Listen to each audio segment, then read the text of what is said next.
Gas lift itu mampu beroperasi di rentang produksi yang cukup gede. Terbukti juga ya, sangat reliable ya.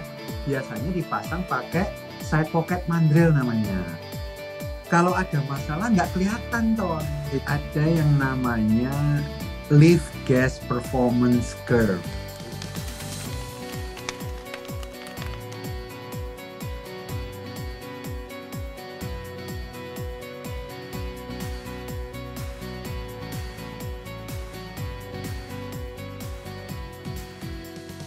Halo Mas Heru, Halo Anton. gimana? Apa kabar? Sehat semua?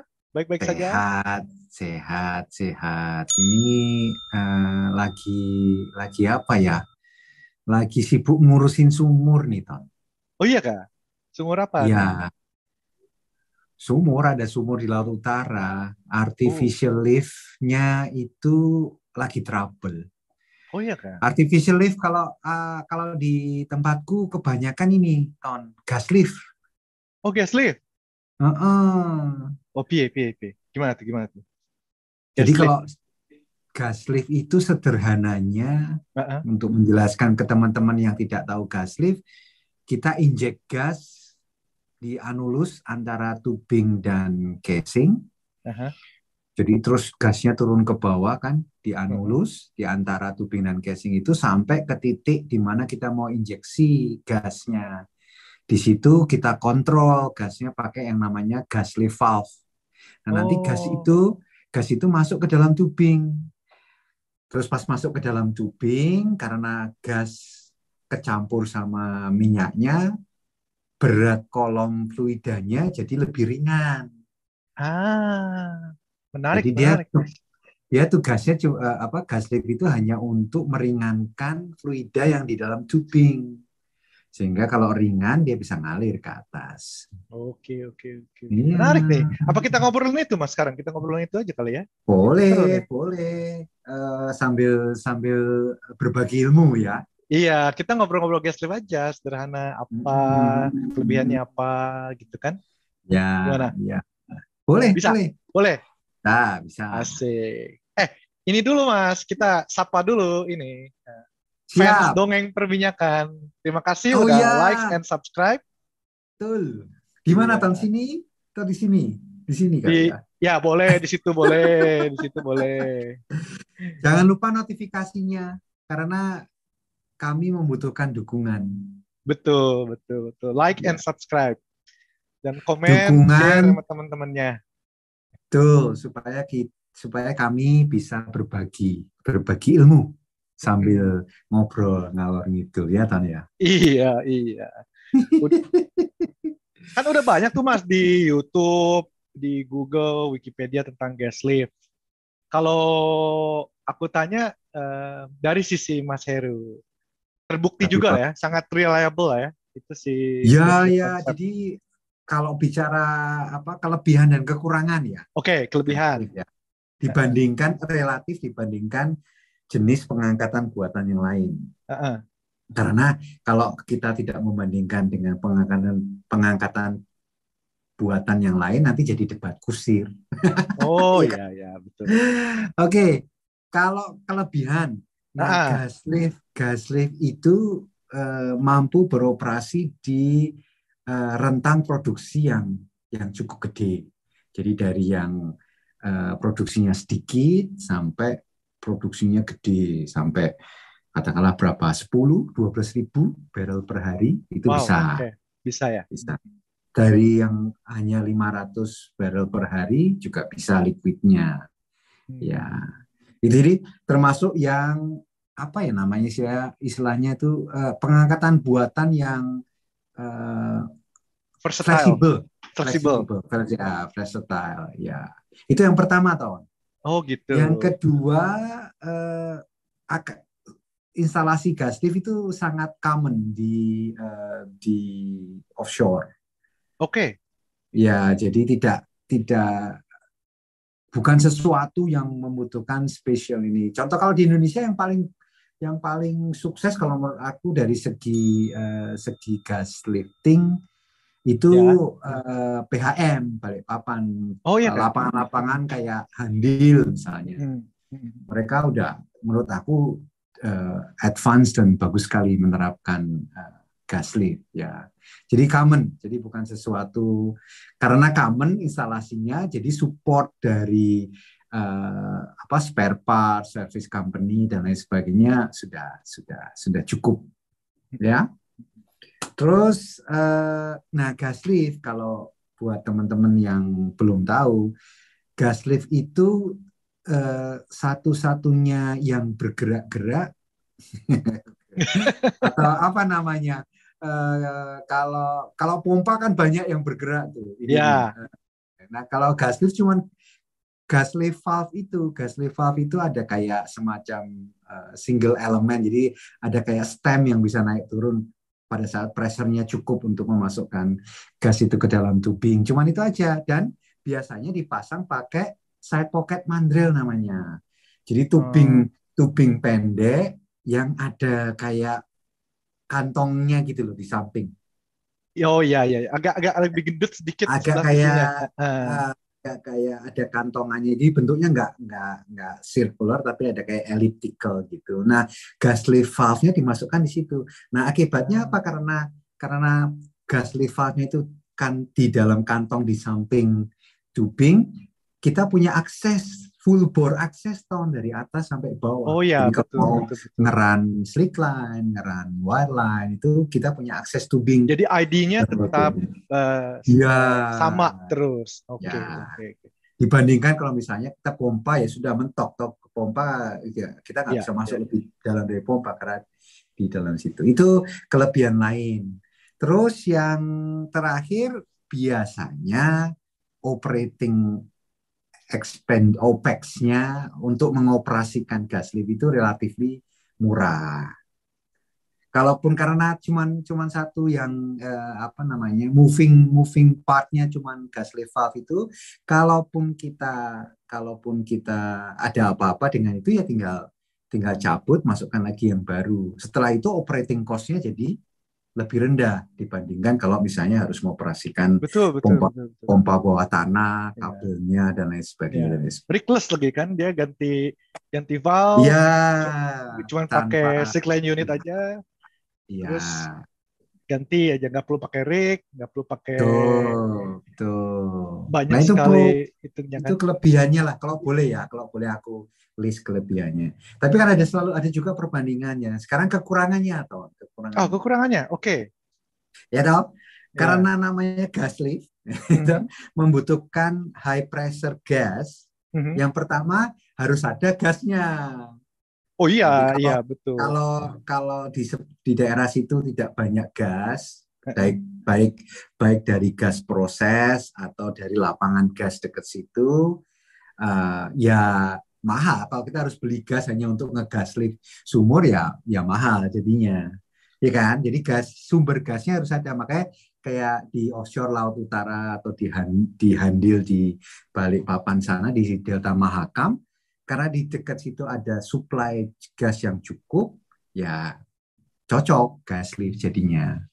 Tapi keharusan, ya keharusan. Ya. Di samping itu, aku barusan juga udah bilang bahwa gasnya itu harus bertekanan tinggi supaya bisa diinjek sampai ke dalam sana, bisa masuk ke dalam tubing untuk menekan. Nah, karena tekanannya harus tinggi kan, uh, jadi butuh kompresor yang bagus, kompresor yang bagus. Jadi feedernya itu gas bertekanan rendah, outputnya gas yang bertekanan tinggi. Tinggi. Ya ya. Sehingga istilahnya teman-teman di finance, kita butuh kapital yang besar untuk kompresor. Untuk Betul. mengkompres gas itu kita butuh kapital besar. Jadi tidak biasanya kalau mau ngegas lift itu biasanya satu lapangan.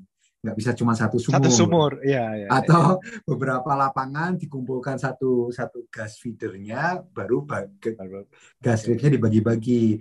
Itu kalau relatif dibandingkan misalnya pompa. Kalau pompa ESP bisa cuma satu satu sumur pun bisa kan, atau Bisa ada ya. list.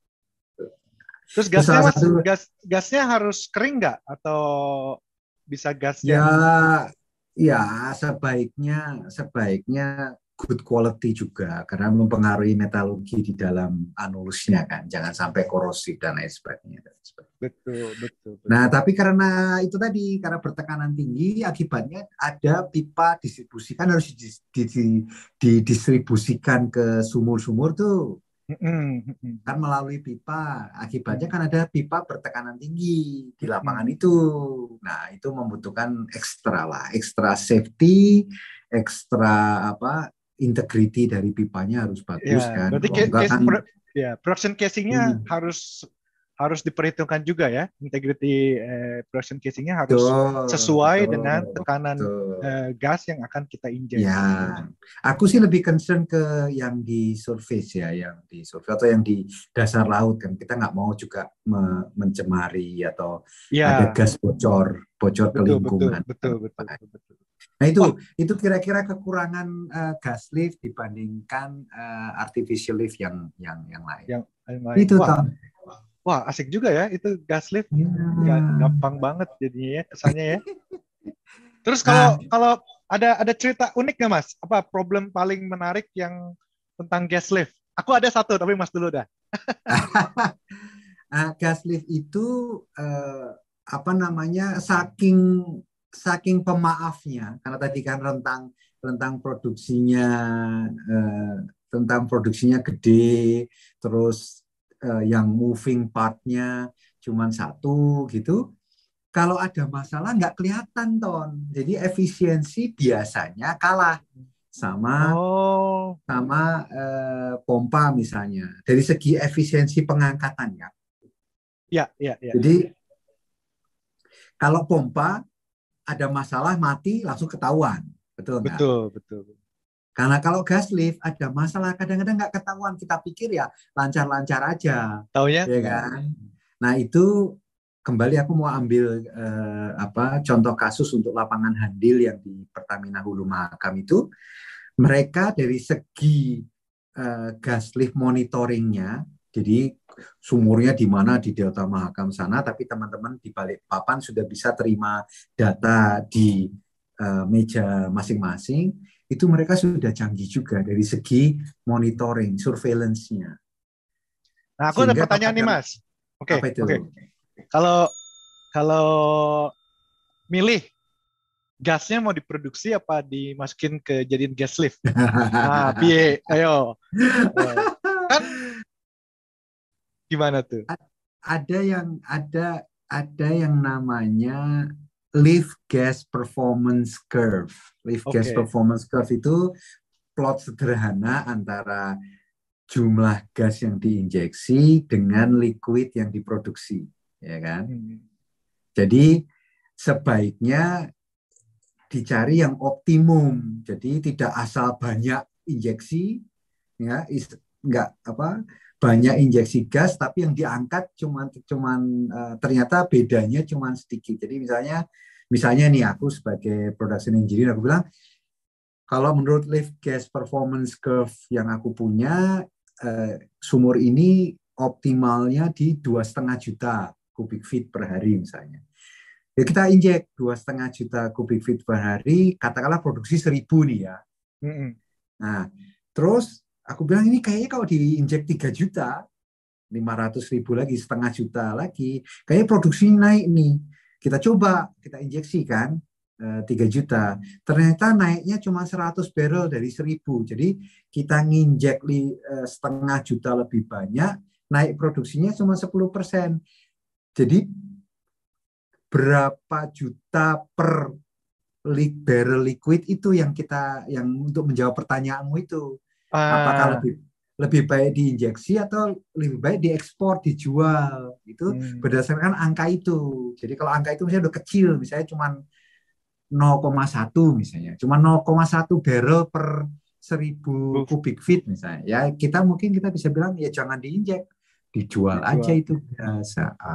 Tapi Mas, kalau misalnya 1.000 kubik feet dijual dan 1.000 kubik feet diinjek ke gas, jadiin gas lift punya gas, kan si Mm-mm. 1.000 kubik feetnya tetap terproduksi juga dengan penambahan minyaknya, betul kan Mas? Jadi dapatnya double. Ya, jadi yang penting jadi bukan 1000 kubik feetnya, tetapi berapa barrel lagi yang bisa dinaikkan dengan 1000 feet. Karena yang dapat duitnya kan dari minyak itu. Hopefully pikiranku ini lapangan minyak kan ya. Betul. Bukan menjual gas tapi menjual minyak. Kalau kita nambahkan 1 juta kubik feet dapat 1000 barrel, ya kan? Terus kita tambahkan 0,5 juta dapat 1.100. Nah, 0,5 juta dibagi 100 itu, apakah itu worth untuk dipakai? Sehingga kalau aku ya terus balik lagi ke yang Optimas tadi, 2,5 juta aja nggak apa-apa. Jadi produksinya nggak hilang. Jadi ya, produksinya nggak hilang, sustainable. Iya, produksinya nggak hilang. Ya. Oh, jadi berarti itu sekali merengkuh dayung 2-3 pulau terlampau dong ya, hebat dong ya itu ya. Ya, itu di mana kita sebagai sarjana teknik perminyakan harus ngobrol sama teman-teman akunting. Ya, kan harus dikalikan harga. Betul. Misalnya biaya untuk kompresi, biaya kompresor kita berapa dibandingkan dengan revenue setelah nambah liquid itu gitu. Oke. Asik kan? Pokoknya kalau asik. Cuman ya itu gas lift itu karena saking pemaafnya kadang-kadang kalau lagi bermasalah kita nggak sadar kalau efisiensinya bisa ditingkatkan. Kalau pompa baik ESP maupun PCP maupun jet pump, ya kalau ada problem mati kan langsung ketahuan. Ya. Iya kan, soalnya semua bergerak tuh. Betul. Di ini gitu. Ya. Itu aja kok kalau Waduh. Mantap. Asik. Oke, sip. Oke. Terima kasih Mas Heru. Sama-sama Anton. Semoga membantu teman-teman dongeng perminyakan dalam memahami gas lift ya. Betul. Nanti kita episode selanjutnya kita lanjutin cerita gas lift-nya. Iya, oke. Terima kasih, Tom. Terima kasih. Bye.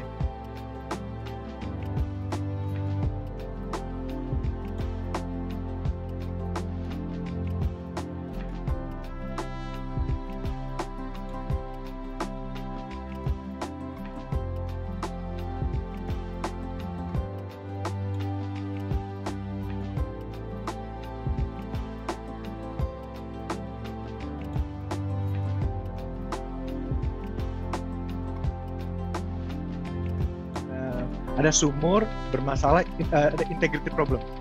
Jadi ada bocor. Di packingnya leaking, and gas keluar on surface. Gitu kan. Waktu aku cek di wellheadnya, keluar gitu kan. Tugasku pertama restore integrity kan. Kita harus restore barrier-nya kan. Terus aku lagi baca-baca gitu, ini aku tanya lagi sama production engineer-nya. Untung production engineer-nya hebat. Makanya aku suka sekali kalau kerja sama orang PT yang hebat. Terus dia bilang, Ton, ini sumur minyak. Loh, aku bilang sumur minyak kok bocornya gas? Kok bisa?